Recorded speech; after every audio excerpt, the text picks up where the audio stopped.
I have with me Thea Montatini and Zoe Gardner, both alumni of Coral Academy of Science. So firstly, what are you guys doing right now? If you want to introduce yourself to the camera.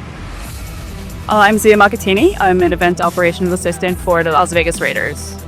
I'm Chloe Gardner. I work for the Nevada chapter of the National Bleeding Disorders Foundation, and I'm the outreach coordinator. What would you say Coral Academy did with you guys? Build those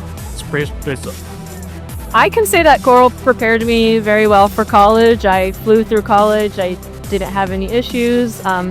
Definitely appreciated my time here at Coral. I felt I was very well prepared for the world, and I wasn't met with very many surprises in moving on into my career. So I appreciate Coral for that. Yeah, I would echo similar sentiments. I think Coral's counselors, teachers, principals, all administrators were very helpful in preparing me for the next step of moving away for college. We felt very prepared for classes and ultimately the workforce when I returned to the city. I went to Coral from 4th all the way through 12th, so was just very happy to stay here, continue with, the teachers and staff that I'd already enjoyed and gotten to know. So just keeping that relationship up was a big reason I stayed.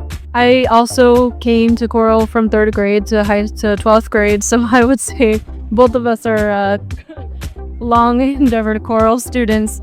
I would say it was very nice getting to be close with the teachers because of the classroom sizes. It was very small and I felt I was able to develop close relationships. Also, having the same group of friends throughout my entire career at Coral was very nice. By the time I got into high school, I did not want to go to public school, so I would say, yeah, Coral definitely helped out with a lot of growth into adulthood.